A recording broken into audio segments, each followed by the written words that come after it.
लक्ष्मीच्या पावलांनी या मालिकेमध्ये आज त्या सरोजने चक्क कलाला मारझोड केली आहे प्रेक्षकांनो सगळ्यांसमोर। आजचा एपिसोड खूपच मोठा आहे। कसं झालं काय झालं बघत राहा। कलाची प्रतिक्रिया भन्नाट होती त्यावरती।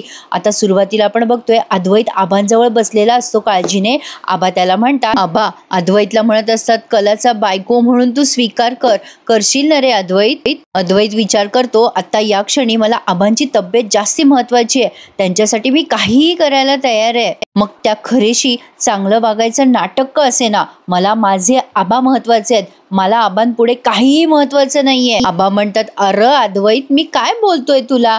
अद्वैत म्हणतो आबा तुम्ही काय बोलताय हे समजतंय मला, तुम्ही काळजी नका करू, मी नक्की प्रयत्न करेन, तुम्ही फक्त आता स्वतःला जास्ती त्रास करून घेऊ नका। आबा तुम्ही आराम करा हं। आता अद्वैतला खरं तर नाटक करायचं नाही सांगितलंय आबाने त्याला खरं चांगलं वाग असं सांगितलंय। पण आता अद्वैत विचार करतोय की मी हे सगळं नाटक करेल, म्हणजे प्रेक्षकांनो कलाला या नाटकाविषयी कळलं की त्यातही आणखीन एक एपिसोड जाणार असो। तर आता अद्वैतने आबांना सांगितलंय खरं की आबा मी प्रयत्न करतो, आणि तसा त्याने प्रयत्न केलाय देखील हं, अगदी प्रामाणिकपणे। आता इकडे हे श्रीकांत जे आहेत ना ते प्रचंड डोक्यावर पडलेले आहेत। त्यांनी काय केलं, या सगळ्यांच्या समोरून त्या रजनीताईंना बाजूला नेलं खेचत, आणि आता त्यांना धमकी देतात, हे रजनी तुला किती वेळा सांगितलं ग, त्या 1.5 दमडीच्या पोरीची बाजू घेत नको जाऊस, त्या कलाची बाजू घ्यायची तुला काही गरज आहे का। सरोज वहिनी जे काही वागतात करतात त्यांचं अगदी बरोबर असतं, त्यांच्या विरोधात बोलू नकोस रजनी, मनाशी खुणगाठ बांधून घे। कलाच्या नादाला लागून तू सुद्धा आता मनमानी करायला लागली आहेस रजनी, माझं लक्ष आहे तुझ्याकडे, याद राख गाठ माझ्याशी तुझी, जास्ती शहाणपणा केलास तर। आता या रजनीताई बिचाऱ्या भामट्यासारख्या त्यांच्याकडे बघतात। आता मला सांगा प्रेक्षकांनो, एवढ्या मोठ्याने हा बा बोलतोय बाहेर तिथे त्या लोकांना ऐकू नाही येणार का? नाही, पण कोणालाच नाही ऐकू आलंय। असो, आता या रजनीताई बिचाऱ्या भांबावून गेल्यात काय करावं म्हणून। पण आता इकडे ह्या कलाच्या आई काय म्हणतात, संगीताताई, अहो मी काय म्हणते, मी कलाला बोलवू का, तिला माहिती नाही ना आबाजींना काय झालंय इथे, मी जाऊ का हो तिकडे, हे त्या त्यांच्या मिस्टरांना विचारत असतात। आता कलाचे बाबा म्हणतात हो ग संगे बरोबर बोलायलीस तू, जा तिला वरून खाली बोलव आणि बोल तिच्याशी। आता या संगीताताई जाणार तेवढ्यात सरोजच्या अंगात येतो आणि सरोज जोरात ओरडते, थांबा कुठे निघालात तरा। ही नैना तर का आई कामाची नाहीये, फक्त कुचकं काचकं बोलत राहते, नुसती उभी आहे आज ती सगळ्या कार्यक्रमामध्ये। आता या संगीताताई म्हणतात अहो विहीनबाई कलाला घेऊन येते ना खाली मी। सरोज वहिनी म्हणतात काहीही गरज नाहीये, ती गेलीये ना खोलीमध्ये, तिची ती येईल परत। कलाची आई म्हणते अहो तसं नाही, तिला ठावं नाही ना आबाजींना इथे काय झालंय, त्यांचं दुखतंय, मला फक्त तिला सांगायला जाऊ द्या। आता लगेच सरोज म्हणते तुम्हाला सांगितलं ना एकदा, तुम्हाला तिथे वर जायची गरज नाहीये म्हणून, गपचूप आहे तिथे उभे राहा। आता या सरोजला काय अडचण आहे बरं, गेल्या या संगीताताई त्यांच्या लेकीकडे। आता या काजलला खूप राग आलाय सरोजचा। पण प्रेक्षकांनो मला एक कळलं नाही, हे सगळे असे तटस्थ का उभे आहेत। असो, पण आता अद्वैत ताडकन उठलाय त्या आबाजींच्या खोलीतून, आणि आता भरं वरती जातोय, आणि या कोणाशी काहीही न बोलता त्याने पटकन त्याच्या बेडरूम मध्ये जाण्याचा निर्णय घेतलाय। आता प्रेक्षकांनो पुढे बघा हं, या दोघांमध्ये खूप छान बोलणं होतं कला अद्वैत मध्ये, पण या रोहिणीची लगेच जळाली ना, तिने लगेच त्या सरोजकडे बघितलं अद्वैत वर जाताना पाहून, आणि म्हणते सरोज वहिनी अगं बघ तू तिच्या आईला थांबवलंस, पण अद्वैत बघ कशाला वर गेलाय। सरोजचं लक्ष सुद्धा वरती जातच। पण आता बघा प्रेक्षकांनो, या आबांच्या जीवाची एवढी घालमेल होतीये, पण एवढ्या शिकलेल्या सवरलेल्या सगळ्या या सुना घरात असून काही उपयोग नाहीये। आबा देवी आईला प्रार्थना करतात, अंबाबाई अगं तुझा पाहुणचार नाही झाला ग, मला माफ कर, उलट या घरामध्ये तुझा आज अपमान झालाय, तू आम्हा चांदेकरांना क्षमा कर ग मायबाई, आमच्या घरावरचं हे संकट दूर कर, माझ्या घरातल्या लक्ष्मीला तिचं स्वतःचं स्थान मिळवून दे ग देवी आई। आबांची ही प्रार्थना देवी आई ऐकते का, हे पुढे बघत राहा प्रेक्षकांनो। अद्वैत आता त्याच्या खोलीमध्ये येतो आणि जरा भामट्यासारखा शिरतो। आता कलाला चाहूल लागते अद्वैतची। अद्वैत म्हणत असतो खरे मी आता, कला त्याला बोलू न देता म्हणते चांदेकर बस कर हं, आता आणखीन अपमान सहन करायची माझ्यामध्ये ताकदच उरलेली नाहीये, आजचा अपमान जेवढा झाला ना तेवढा पुरे आहे माझ्यासाठी, किती आनंदात होते मी, पण या घरामध्ये आनंदी होण्याचा हक्क मला नाहीच आहे, हे मला पुन्हा एकदा समजलंय। चांदेकर साहेब अहो जा ना तुम्ही इथून, तुम्ही तुमचं काम करा, आता अद्वैत म्हणतो, हे बघ खरे मी आता कला त्याला बोलूच देत नाही आणि म्हणते, हो मला कळलंय चांदेकर, तू आता पुढे काय बोलणार आहेस, जाऊ दे ना खरे, कशाला विषय वाढवतेस, आपण जरा प्रॅक्टिकल वागूयात, माझ्या घरामध्ये मला तुझे तमासे आता नको आहेत. अद्वैत म्हणत असतो की खरे अगं माझं ऐकून तरी घे ना, मला काय बोलायचंय ते. पण कलाला खूपच लागलंय, आज जे काही झालंय ते लागणं तिच्या मनाला स्वाभाविक पण होतं म्हणा. ती खूपच हर्ट झालेली असते. आता ती वळते तिचे डोळे पुसून आणि अद्वैतला म्हणते, अरे चांदेकर, अरे मी माझं या सगळ्यांच्या पलीकडे जग असतं रे. अरे चांदेकर, तुझं मीचं रिंगण एवढं मोठं आहे ना की त्यामध्ये आपुलकी असते, आपलेपणा असतो आणि आपण हा शब्द असतो, हे तुला कधीच दिसत नाही. आता चांदेकर म्हणतो, म्हणजे सॉरी अद्वैत म्हणतो, अगं खरे आपलं लग्न, आता कला म्हणते त्याला, म्हणजे कलाने त्याला बोलूच दिलं नाहीये बऱ्याच वेळ. कला आता हात जोडते आणि म्हणते, हे बघ चांदेकर, मी हात जोडते बाबा तुझ्या पुढे, आता कुठलेच विषय काढू नकोस, मला सगळं माहिती आहे, तू पुढे काय बोलणार आहेस ते. मला हे लग्न मान्यच नाहीये, मला तुझ्यासोबत लग्न करायचंच नव्हतं, म्हणून मी तुझ्यासोबत नाईलाजास्तव राहतोय वगैरे वगैरे. पण अरे चांदेकर, ही परिस्थिती माझ्यासोबत सुद्धा आहे, याचा तू कधी विचार करतोस का? का तुझ्या बाजूलाच महत्त्व आहे, दुसऱ्याच्या बाजूला काहीही महत्त्व नाही आहे का? का रे चांदेकर, असं का? तू मुलगा आहेस म्हणून ही सगळी तुझी बाजू बरोबर आहे का? तू खूप श्रीमंत आहेस, हे घर तुझं आहे, मी तुझ्या घरात तुझ्यासोबत राहतीये म्हणून मी अन्याय सहन करायचा आहे का? अशी तुला एक चांगली वागणूक आणि मला दुसरी वागणूक, अशी का वागणूक मिळते घरामध्ये? अरे चांदेकर, आत्ता तू खाली काय बोललास रे सगळ्यांना? आता गेल्या बायका, आता कशाला करायचा नवरा बायकोचा दिखावा. अद्वैत नुसता कलाकडे बघत राहतोय, त्याला कळतंय की त्याचं चुकलंय, पण आता हे काय काय पुढे होणार आहे देवाचंच ठाऊक प्रेक्षकांनो. आता कला म्हणते, काय बोललास तू, माझा काही संबंध नाहीये, कशाला करायचं नवरा बायकोचं नाटक, करू देत कलालाच आता पूजा. हे चांदेकर, मला पण दिखावा नाही करायचा, पण ही पूजा मी मनोभावे करत होते, वटसावित्रीचं व्रत सुद्धा मी तुझ्यासाठी खूप मनोभावे केलं. एखादी गोष्ट मी करायची ठरवली ना चांदेकर, की मी ती मनापासूनच करते. आणि तुझं काय रे, तू सतत मला खालीच दाखवायचा प्रयत्न करतोस, माझा खूप अपमान करतोस तू चांदेकर. सतत दुसऱ्यांना त्याची लायकी दाखवणं गरजेचं आहे का रे चांदेकर? आता हा अद्वैत म्हणतो, हो मला मान्य आहे अगं खरे देवा. कला म्हणते, अरे चांदेकर, तू न सतत एखाद्या खेळण्यासारखा वापर करतोस रे माझा. तुझ्या घराला, तुझ्या घराण्याला, तुझ्या प्रतिष्ठेला काहीही धक्का पोहोचू नये म्हणून सोयीने माझा वापर करतोयस तू, हे तुला कळतंय का चांदेकर? हे बघ, तुला पहिल्यांदा आणि शेवटचं मी सांगते, मला तुझी बायको म्हणून कुठलेही विधी करण्यात अजिबात रस नाहीये. आता अद्वैत म्हणतो, अगं तसं नाही, पण माझं ऐकून तर घे, मला कळतंय तुला काय बोलायचं ते, माझं ऐकून घे ना ग खरे. आता कला म्हणते, मला तुझं काहीही ऐकायचं नाहीये. काय ऐकून घेऊ अजून मी तुझं चांदेकर? इतके दिवसापासनं मी ऐकतीच आहे ना रे तुझं. तू जेव्हा ऐकून घे असं म्हणतोस ना, तेव्हा तू बोलत नाहीस रे, तेव्हा तू ऐकवतच असतो थेट ते सुद्धा. कोण समजतोस कोण रे तू स्वतःला? एवढा मोठा कोण लागून चाललायस तू की तू लोकांचा वापर करशील, सोयीने त्यांना बाजूला करशील, त्यांची वाटेल तशी लायकी करशील, दुसऱ्यांना खाली दाखवणं बंद कर आता चांदेकर. अद्वैतला कलाने एवढं बोललंय की त्याला आता ते बोलणं सहन होत नाहीये. कला बोलत असतानाच अद्वैतने आता तिच्या तोंडावरती त्याचा हात ठेवलाय आणि तिला म्हणतो कसा, अगं खरे प्लीज जरा शांत होशील का, मला बोलू दे ना. कला आता मोठे मोठे डोळे करून अद्वैतकडे बघत असते. अद्वैत तिच्या तोंडावर हात ठेवतो आणि मग थोड्या वेळाने हात काढून म्हणतो, ॲक्च्युली आय एम सॉरी, माझ्याकडनं चूक झाली ग. हे बघ खरे, आपल्या अशा वागण्यामुळे आबांना खूप त्रास होतोय ग. अगं घरातलं वातावरण बघ कसं बिघडलंय, असं मला वाटतंय ग खरे. आता मात्र कलाला पुन्हा एकदा हर्ट होतं आणि मग ती म्हणते, हे बघ तुझं हेच असतं नेहमी अरे चांदेकर, तुझ्या घरातलं वातावरण खराब होतंय, तुझ्या आजोबांची तब्येत खराब झाली आहे म्हणून तू माझ्याशी चांगलं वागणार आहेस का? तुला कळतच नाही करे चांदेकर मी काय बोलतीये ते. कलाला बरोबर कळलंय प्रेक्षकांनो की अद्वैत तिच्याशी चांगलं वागायचं नाटक नक्कीच करू शकतो, पण आज अद्वैतने असा काही परफॉर्मन्स दिलाय की ज्यामुळे कलाला पटलंय की खरंच अद्वैत तिच्याशी चांगलं वागायचा प्रयत्न करतोय. आता अद्वैत म्हणतो, हे बघ खरे 2 मिनिटं शांत बसशील का? शांत बस बरं. आणि आता त्याने आपुलकीने कलाला खाली बसवून सांगितलंय, हे बघ खरे, मला कळतंय माझं चुकलं. हे बघ मी खाली होतो ना, मी खूप कंटाळून गेलो होतो ग, इरिटेशनमध्ये बोललो, मला जरा इरिटेटच झालं होतं बघ. आणि मला ना तुझा वापर नाही करायचा आहे. मी मुळात तुला माझी बाहुली वगैरे काही समजतच नाही. हे बघ खाली जे काही झालं ना त्यासाठी सॉरी ग.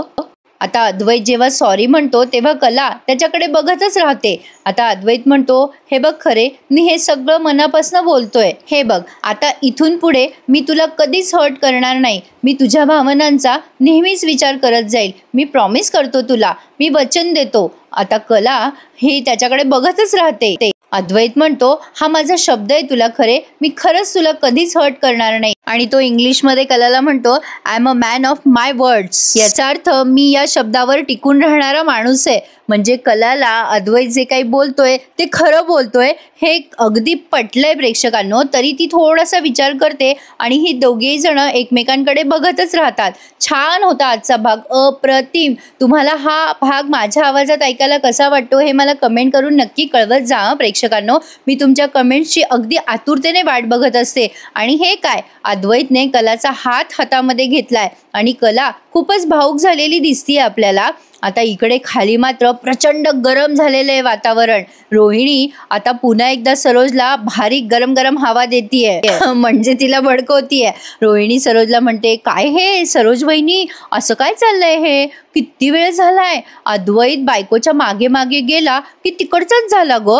सरोज म्हणते, उगाच काही पण बोलत जाऊ नकोस रोहिणी, अर्थाचा अनर्थ होऊ देऊ नकोस. हे बघ आबांची तब्येत बिघडली आहे, हे अद्वैतला सहन झालेलं नाहीये आणि त्यामुळेच त्या पोरीला खोलीमध्ये सुनवायला गेला असेल अद्वैत. आता रोहिणी म्हणते, मला तर असं वाटतंय की मला असं वाटतंय की आईसमोर जर बायकोला सुनवलं तर आई खुश होणार आणि बायकोसमोर आईला सुनवलं तर म्हणजे वर जाऊन बायकोला मनवायचं, मग बायको खुश. वा वा, अद्वैत तर मस्त चाल खेळतोय. आता सरोज म्हणते, गप्प बसा रोहिणी, अद्वैत कधीच असं वागणार नाहीये. आणि हे काय, अद्वैत बद्दल या बोलतच असतात. तेवढ्यात आता रोहिणीचं बोलणं खरं होतं आणि अद्वैत कलाचा हात धरून कलाला खाली घेऊन येत असतो. आणि हे सगळं बघून सरोजची सटकली. आणि प्रेक्षकांनो, एवढी शिकली सवरलेली बाई ती अक्षरशः या कलाला मारते. आता पुढे काय होतं ते बघत राहा तुम्ही. सरोज रोहिणी अद्वैतकडे बघतच राहतात. आता रोहिणी आणखीन तिला भडकवत राहते, बघ सरोज, तुझा मुलगा कसा सुनेच्या हातात हात घालून आलाय. सगळेजण अद्वैत आणि कलाकडे बघतच राहतात. काजूला तर फार भारी वाटतंय बाई हे सगळं बघायला की अद्वैतने कलाचा हात धरलाय आणि कलाला सगळ्यांसमोर खाली हॉलमध्ये आणतोय. आणि हे काय, आबाजी तर टुनकून उडी मारून बरे झाले की अद्वैत आणि कला आबाजींकडे बघतायत. पण रोहिणी मात्र मनामध्ये विचार करते, या कलाच्या बाबतीत काहीही प्लॅन केले ना तरी तो कधीच सरळ जात नाही आणि ही कला त्या प्लॅनला काही ना काही वळण देतच राहते. रोहिणीचा प्लॅन फ्लॉप झालाय म्हणून ती सरोजला आणखीन भडकवत असते. आता ती सरोजला म्हणते, बघ सरोज वहिनी, अगं एवढं सगळं झाल्यावर ही पोरगी कुठे खाली आली. अद्वैत वर गेला आणि दोघही जण हातात हात घालून खाली आले. अरे वा, बापरे, काय हे सगळं. अगं सॉरी वहिनी, बघ अद्वैतने स्वतःचा हात तिच्या हातात दिलाय, म्हणजे अद्वैतने कलाचा हात धरलाय. बायकोसमोर पडतं घेतलेलं दिसतंय अद्वैतने. रोहिणी जे बोलतीये ते शब्द या सरोजच्या हृदयाला छेद करून जात आहेत असं म्हणायला हरकत नाहीये. पण आता या कला अद्वैतने हातात हात घातलेला बघून रजनीताई त्यांना चिडवायला लागतात. आता या रजनीताई म्हणतात, कला, अगं बाई, बरं झालं तू खाली आलीस ते. आता लक्षात आलं माझ्या, नवरा मनवायला आला आणि लगेच खाली आलीस होय. मला तर या रजनीताई फार आवडतात. असो, पण आता अद्वैत सगळ्यांसमोर सांगतो की मला तुम्हा सगळ्यांना काहीतरी सांगायचंय.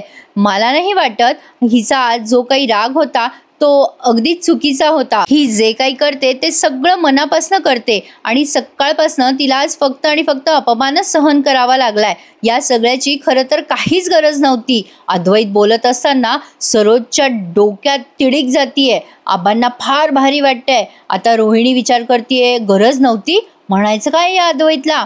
आता अद्वैत म्हणतो, आबा, खरंच तुम्ही जे बोलताय ते अगदी योग्य आहे. ही आपल्या घरची लक्ष्मी आहे आणि घरच्या लक्ष्मीला मी चुकीची वागणूक दिली. माझं चुकलं, तेही आजच्या म्हणजेच मंगळागौरीच्याच दिवशी. अद्वैतकडे खरेबाई तर बघतच राहतायत. आता अद्वैत आबांजवळ माफी मागत म्हणतो, आबा, माझं चुकलं, मला माझी चूक कळली आहे. आता मात्र सरोजला फार राग येतोय अद्वैतचा. आता सरोजला तर असं वाटतंय अद्वैतच्या कानाखाली मारू की काय. पण आता अद्वैतकडे बघून सगळ्यांनाच नवल वाटतंय की अद्वैत चक्क कलाची बाजू घेतोय. बाप रे. आता मात्र सरोज जेव्हा जागेवरून उठते तेव्हा अद्वैतही घाबरतो. सरोज म्हणते, काय बोलतोयस तू? जागेवर आहेस ना? डोकं खराब झालंय का तुझं? अद्वैत, तू हिला आपल्या घरची लक्ष्मी म्हणतोय? सरोजने जेव्हा असे अपमानकारक शब्द बोलले तेव्हा कला सरोजकडे बघतच राहते. आणि आता मात्र अद्वैतने इतकं शांतपणे हे सगळं हँडल केलंय ना की तुम्हाला काय सांगू. आता सरोजच्या या प्रश्नाला उत्तर न देता अद्वैत म्हणतो, आई, अगं उत्तर पूजा राहिली आहे, ती आधी आपण उरकून घेऊयात का. सरोज अद्वैतकडे बघतच राहते की अद्वैत एवढा शांत आणि इतका सौम्य भाषेत का बोलत असेल. असं काय झालं असेल वरती की हे दोघेही जण एवढे समजूतदारपणे वागतायत. अचानक अद्वैतने सरोजला सांगितले की आता पूजा करून घेऊयात. आणि आता कला गालातल्या गालात हसायला लागते. पण आबाजींना सगळं सार्थक झाल्यासारखं वाटतंय. आबा म्हणतात, अद्वैता, अरे तू लई छान बोललास बघ. अरे बायको आपल्या नवऱ्याच्या मागे सावली म्हणून उभी असते, तसंच नवरा सुद्धा आपल्या बायकोच्या मागे सावली म्हणून उभा राहिला तर काय वावग आहे त्यात. अद्वैता, मला तुझा निर्णय लई आवडला बघ.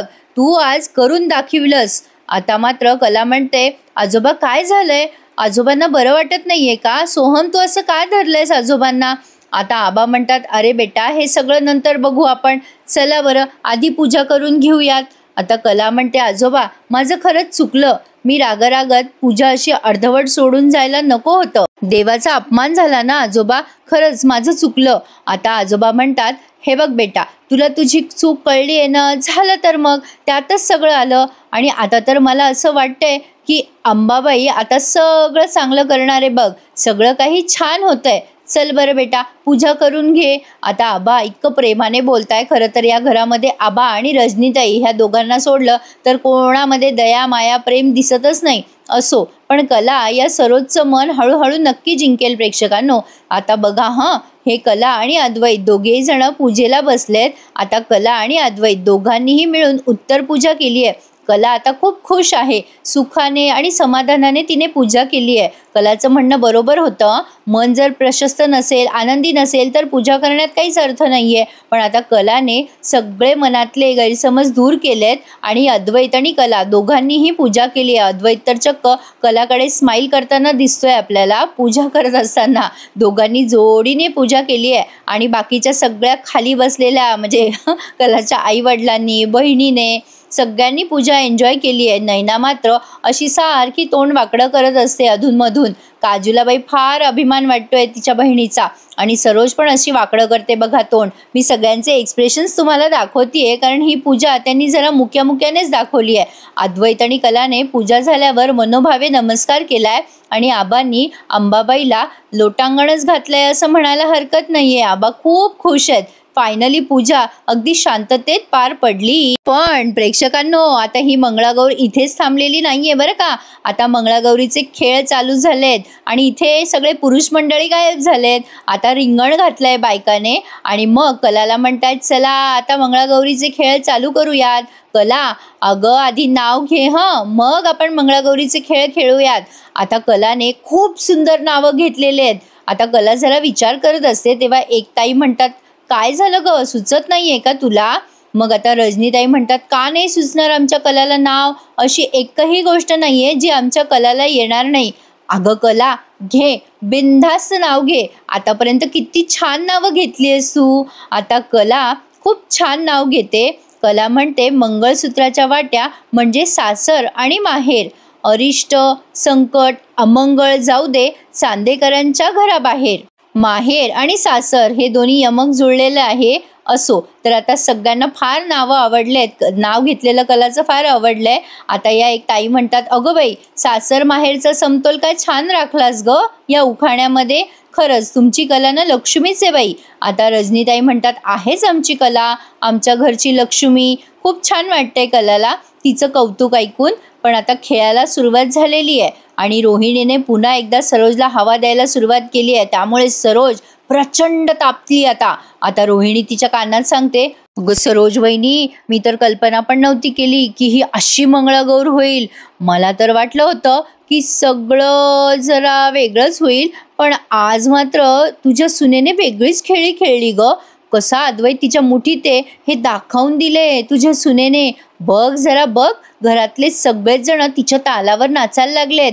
सरोज म्हणते, रोहिणी वाटेल तसं बोलू नकोस हं. रोहिणी म्हणते, वहिनी अगं का बोलू नको. नाही आहे मी जरा फटकळ, पण माझ्या मनात जे येतं ना ते मी सरळ बोलून टाकते. मी गप्प नाही बसत. वहिनी अगं आज तुझ्या मुलाने तुला डावलून त्याच्या बायकोची बाजू घेतली आहे. त्याला कळलंच असेल की तुला किती राग येतो तिचा, तरी त्याने तिला हाताला धरून इथे आणलेलं आहे. अगं नशीब उचलून नाही आणलं त्याने. आता मात्र सरोजला फार राग येतोय. रोहिणी म्हणते, काही दिवसांनी तुला ते पण दिसणार आहे, बघशीलच तू. तर सरोजने सध्या तरी असं दाखवलंय की ती रोहिणीच्या बोलण्याकडे लक्ष देत नाहीये. पण आता या मंगळागौरीचे खेळ सुरू झालेले आहेत आणि सुरुवातीला त्यांनी फुगड्या घेतलेल्या आहेत. खेळासाठी आलेल्या बायका म्हणतात, चल ग कला, पहिला मान तुझा आहे. कला आता फुगडी खेळायला लागते आणि इथे नाच ग घुमा. कशी मी नाचू ह्या गावचा त्या गावचा, कासारण्याला बांगड्या नाही मला. कशी मी नाचू हे गाणं त्यांनी ऐकवलंय आपल्याला.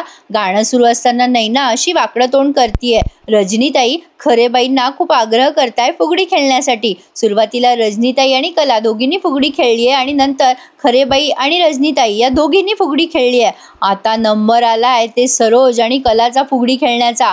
आता विनीची फुगडी झाल्यानंतर सरोजबाई आणि कला सासू सुनेची फुगडी व्हायला हवी असं बायका आग्रह करताय. आणि ही फुगडी जोरदार रंगली आहे बरं का प्रेक्षकांनो. आता मागे बॅकग्राऊंडला गाणं सुरू असतं, पाटबाई पाट चंदनाचा ताट वरती पाहताय हे वाट, असं काहीतरी गाणं आहे प्रेक्षकांनो.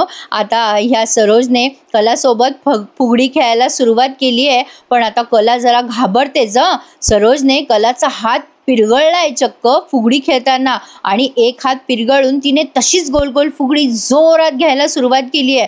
कलाला त्रास होत असतो तो हात पिरगळल्यामुळे, तरी सुद्धा ती कोणासमोर असं जाणवू देत नाही की सरोज तिला असा त्रास देतीये, ह्युमिलेट करतीये. आता दोघी जणी फुगडी खेळत असताना बघा कसा हात पिरगळलाय या कलाचा, या फोटोमध्ये तुम्हाला दिसतच असेल. आणि आता जोरात म्हणजे गोल गोल फिरवते सरोज फुगडी आणि कलाला जोरात लोटून देते. कला धडकन खाली आपटते, पण आता कला स्वतःला सावरते आणि उठून उभी राहते. सरोज तिच्याकडे रागाने बघत असते आणि रोहिणी तर अशी बघते बघा ना, आणि नैना सुद्धा नुसती गंमत बघतीये. आता पटकन या कलाची आई येते तिच्या जवळ आणि म्हणते, अगं कले, लागलं तर नाही ना तुला. सगळ्या बायका कलाला उठून उभं करतात. कला कशी रागाने बघते बघा सरोजकडे.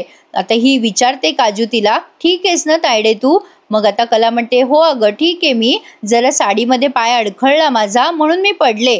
मग आता तिथे असलेल्या बायका म्हणतात, कला अगं बाई, सासू सोबत खेळत असताना जरा सांभाळून खेळायचं. या सासू सुनेची जोडी मस्त रंगली आहे बरं का, छान फुगडी घातली आहे यांनी.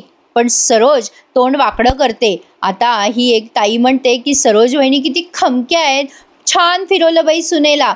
मग आता एक दुसरी बाई म्हणते, अगं सुनेने सावरून घेतलं बाई, ते महत्त्वाचं आहे. म्हणजे या बायका मागून बॅकग्राऊंड कॉमेंट्री करतायत प्रेक्षकांनो. असो, तर आता सरोज या सगळीकडे दुर्लक्ष करते. पण आता ते लाटण्याचा खेळ चालू झालाय. लाट्या बाई लाट्या चंदनाच्या लाट्या असं सगळ्याच जणी गाणं म्हणतायत. सारंगी फेट्या सारंगी फेट्या.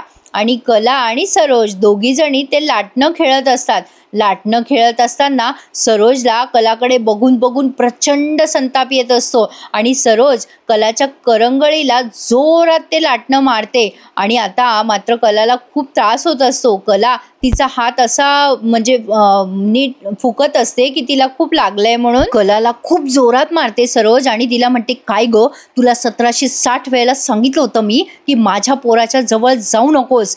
हे सगळं तर बाजूलाच राहिलं, उलट तू त्याला स्वतःकडे खेचायचा प्रयत्न करतेस का. रोहिणीने या दोघींचं बोलणं ऐकलेलं दिसतंय. आता मात्र कलाला प्रचंड राग येतोय, तरी सुद्धा कला दुर्लक्ष करते सरोजकडे आणि पुन्हा एकदा या दोघी जणी त्या खेळ खेळायला लागल्यात. लाट्या बाई लाट्या. पण आता पुन्हा सरोजने तिला मारत म्हटलंय, तुला न अशी सोडणार नाहीये मी, आयुष्यभर असे खेळ शिकवीन ना की सगळे खेळ लक्षात राहतील तुझ्या. कला आता सरोजकडे रागाने बघायला लागते. कलाला खरं तर या गोष्टीचा सडेतोड उत्तर द्यायचंय, पण तरी सुद्धा कलाने खूप संयमाने आणि शांतपणे हे सगळं घेतलंय.